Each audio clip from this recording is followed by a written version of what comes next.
Voices from the Mausoleum is brought to you by the You Run Podcast Network and yourunpodcast.com. Hey, what's up, everybody? Welcome back to Voices from the Mausoleum, and welcome to another episode of Found Footage Fridays. Happy Friday. By the time this goes up, it'll be the Friday after Halloween. Ooh, happy November. Yay. Almost the end of the man. year. It's flying. It is flying. I And know. then we talked about, Nora and I have a Thanksgiving, November early holiday episode of Coffee Break coming. So we're going to talk about the horror movies for that month. Yeah. So. It's been October has completely flown by. I feel like I did not get to hardly enjoy it at all. It's gone by so fast this year. Like what October? What fall activities? What Halloween?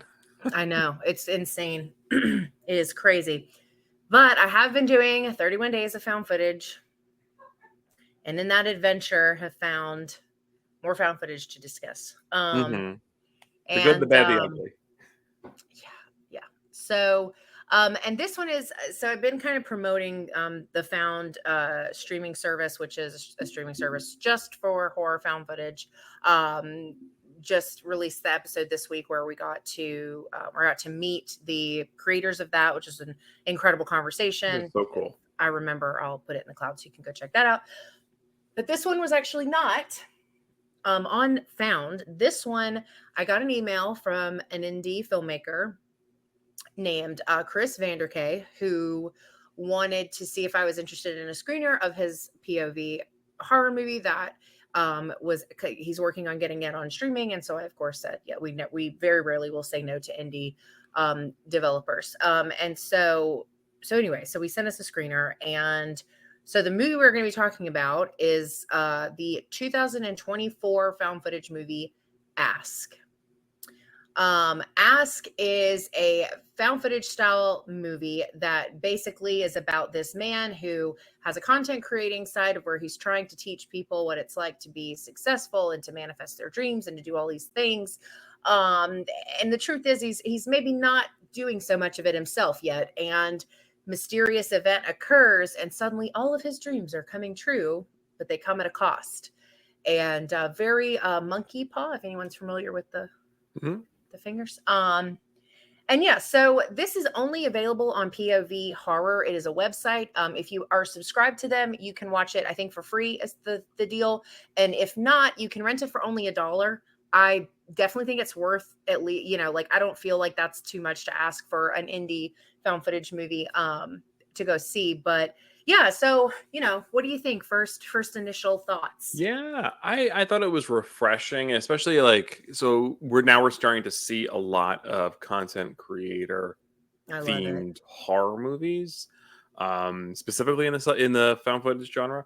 But I like that he wasn't just like a jerk kind of finally, right? prankster or like Logan Paul kind of stuff. God, right? Yes. He was genuinely trying to help people. Yeah. And in this character who is like a motivational speaker or trying to be a motivational speaker or doing all this sort of we see a lot of those kitschy like Instagram posts where it's like take 10 seconds to manifest and breathe or something. Yeah, oh my God, yeah, that's actually a really popular thing right now. I think it is huge. Yeah.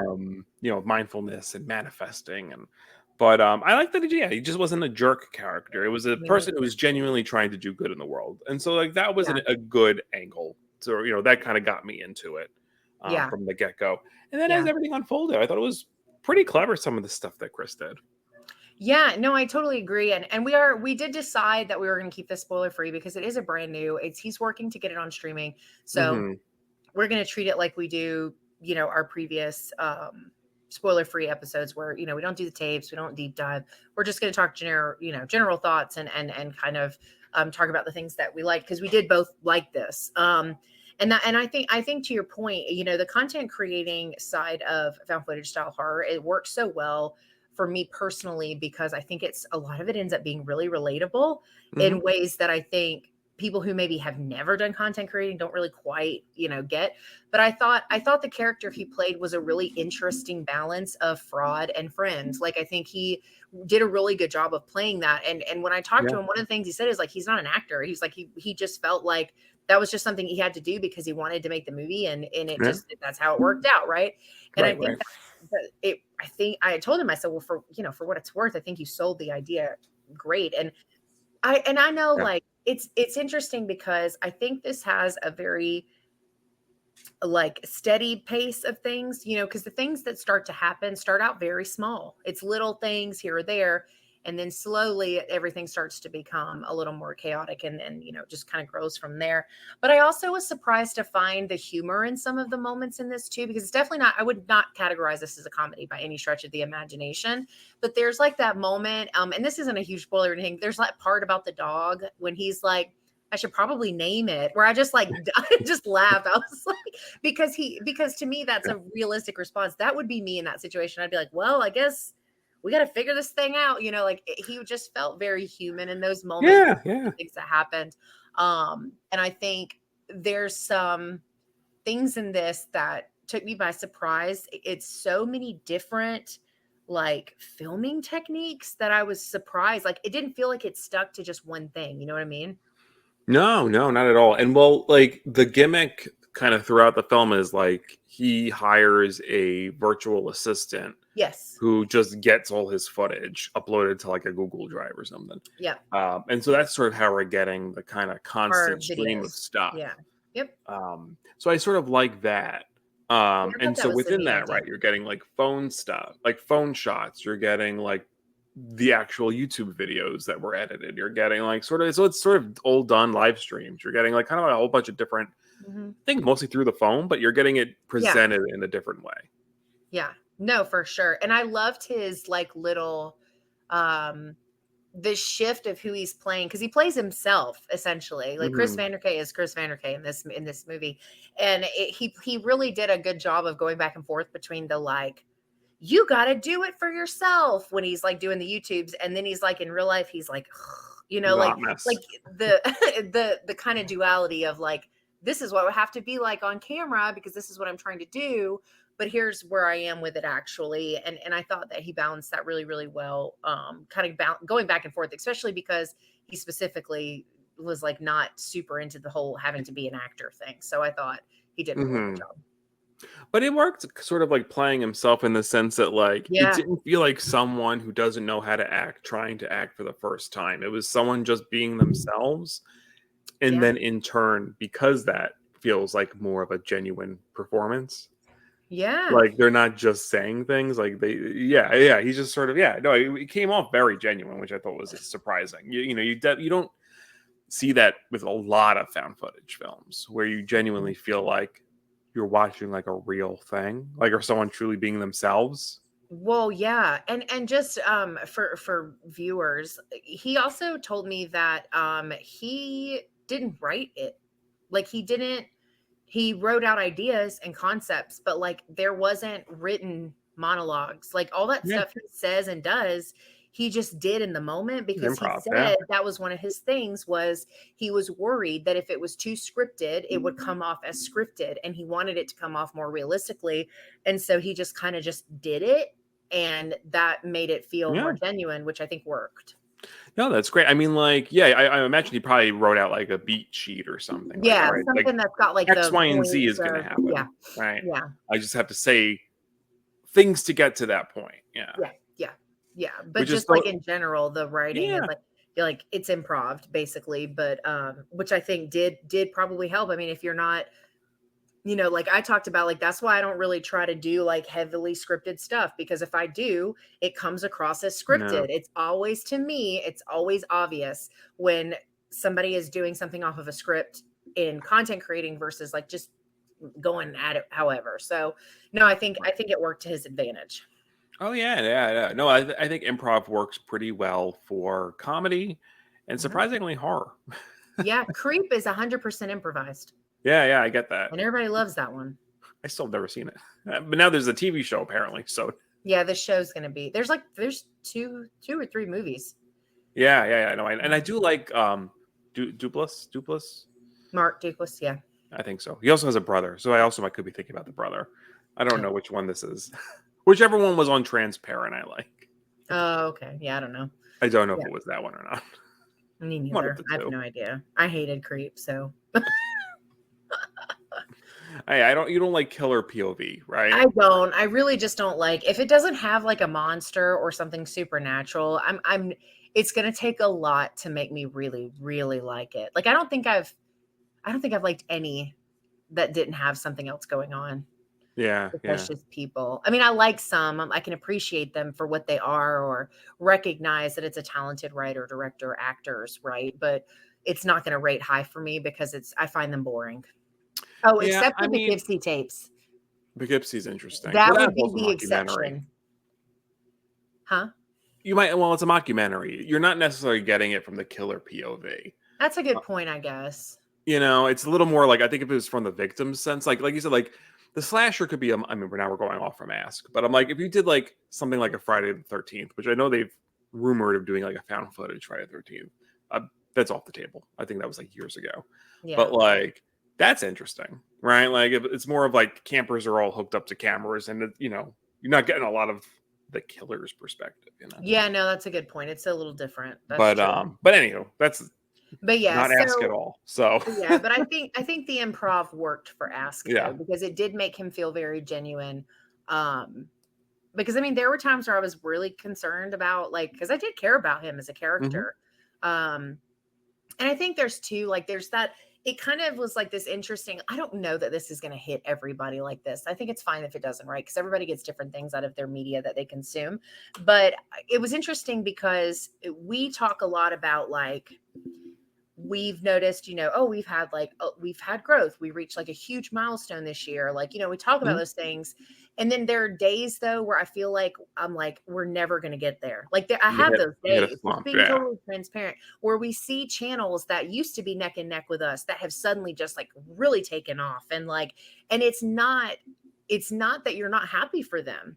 But I think it's a very human response to want those things that you see other like that kind of stuff you see. And that's kind of what this sort of talks Yeah, about is this concept of like wanting more and being impatient with obtaining more to the sure. point that you would risk maybe things you didn't realize you were risking and for that instant gratification. And so it was kind of an interesting moment at the end of it when I watched it to just kind of sit back and be like, yeah, well, you know, I really should Yeah. appreciate the way things are because they are really great and I am really grateful, you know, and but it was just interesting that it hit me on that level because I obviously didn't go into it expecting anything like that, but it No, but had it's a yeah. very real thing. I mean, you know, comparing success with anything, whether it's career or or YouTube, right? Or I don't know, financially, fitness goals, whatever. You know, we compare ourselves to somebody, right? It always feels like we're in last place, right?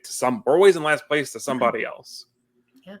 You Yeah. know, and I think Chris really sort of hits that because there's times you really do feel bad for him. There's like sad moments throughout it where like Yes. you're like, oh, Moments you you know, wouldn't really expect to like get you feeling those things, right? Like yeah. But like little yeah. things like when he's going to like the different conferences and you find out like what that's really all about, and you're like, oh, that's sad, or like. You know, there's a lot of stuff, right? Where like you really do feel bad for the character, and like you feel like, Look, well, I get. yeah, it starts out with good intentions, right? Like he really is just trying to be this uplifting Mm-hmm. resource. But then there's like that one interview that he does at the beginning with that guy. It's like it's supposed to be like a chat about like working together. And that Yeah, was like hard to watch almost because I really was like, you know, like I don't know. Like yeah. that There's like was real really like uncomfortable to watch him go through. like real bare your soul moments, right? Which I think he played off really well. And then there's, I mean, the only thing I would say, like, you know, I wish we had a little more concrete, like, I don't know, not explanation. I don't want to be spoon fed everything, but there is sort of like, you know, there's a mysterious element to it Yeah. that we don't quite know exactly what's happening, but maybe there'll be an Ask too. I don't know. Yeah. I know that it's this is too much to say right now. I know that the mysterious part is a metaphor for something else, which I think makes it make more sense. But I didn't know Mhm. that before talking to him. I felt kind of like you did. I was like, oh, but I think knowing what it is supposed to represent, I think maybe helps. But I'll wait and say it later. So it's Yeah, well, is it in the recorded interview that people will look out for, or it was a yes, post-recording it is. And conversation? we did put up a spoiler banner in that part of the conversation. But yes, it's in that Okay, conversation. so, like, Yeah. everyone will watch it, and then or watch Yeah. the movie, and then check out the spoiler part of the interview. Yeah, because he did talk about like kind of where that weird stuff was coming from and why it was the way that it was, and I Mhm. think it will help give a little bit of clarity. So maybe, A little yeah, I think if he context. ever did a sequel, I think maybe just making that message a little bit more clear for people Yeah. that don't know or aren't necessarily like deep looking into Yeah, but the meaning sometimes I of it. might not have caught it, right? Sometimes on first Yeah. viewing, you don't see everything. I remember Yeah. that No. Yeah. The Life of Belle we watched, apparently there were, like, We missed a whole bunch of there stuff were in that 20 movie. ghosts in that movie that we didn't see. There were We 20 saw one. aliens in that movie. Yeah. Yeah. Where were they? I don't know. I don't know. My TV But must have been apparently super dark. I don't know. Like, so exactly. So there's things that we yeah, miss, right? So on first viewing where I'm like, I could have just not caught something. So yeah. No, sure, yeah. But otherwise, I really did like it. I thought it was an interesting take on the content creating stuff. I haven't seen anything quite like it.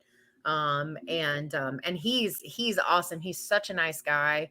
And just listening to him talk about kind of what went into it was really cool. Just like I said before, it gave me a little bit more appreciation for it in general. But it is on POV Horror. You can go on there if you have a subscription to them. You can watch it for free. If not, it's $1 to rent. I mean, it's I definitely a what dollar do is you like get for a nothing. dollar these days anyway, right? Yeah, Like that's literally nothing. nothing, not even from the dollar store. So if Worth you a want to dollar. help support some indie horror, hopefully maybe it'll be streaming soon, but he doesn't know when that's going to be. Like he doesn't know when that's going to happen. So Hopefully hopefully soon. it'll I hope be more people get a he'll chance to be see able it. to get it. Yeah, because I think a lot of people will dig it. I really do.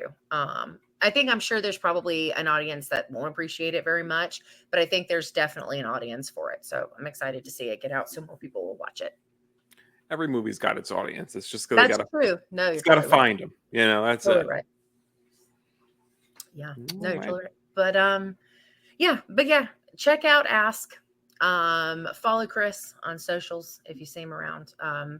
He's a really nice guy. Very excited to see what else he comes up with. So I think that's gonna wrap up this episode of Found Footage Fridays. Thank y'all so much for hanging out with us. We hope you have a good rest of your weekend. Enjoy your week coming up, and we will see you in the next one. Bye.